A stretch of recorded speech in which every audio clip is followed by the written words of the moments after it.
இங்க ஹீரோட தாத்தா ரொம்பவும் சீரியஸா இருக்காரு. அதனால ஊர்ல இருக்க எல்லார்கிட்டயும் சொல்லிடலாமான்னு கேட்கறாங்க. அப்பதான் ஒருத்தர் இவர் எல்லார் கல்யாணத்தையும் பார்த்துட்டாரு. ஆனா உன்னோட பையனோட கல்யாணத்தை மட்டும் தான் பார்க்கல. அதை மட்டும் பார்த்துட்டாருன்னா நிம்மதியா போய் சேர்ந்துருவான்னு சொல்லிட்டு பேசிட்டு இருக்காரு.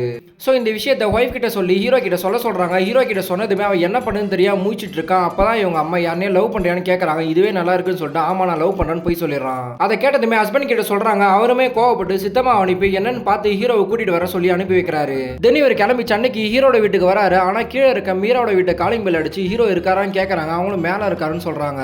அண்ட் அவங்க கிட்டயே சுபாஷ் யாரையாச்சும் லவ் பண்றாங்கன்னு கேக்குறாங்க. ஆனா இந்த பொண்ணு நான் இது வரைக்கும் எதுவுமே கேள்விப்படல, அவருமே சிங்கிள் தான் சொல்லிட்டு இருக்காருன்னு சொல்றாங்க.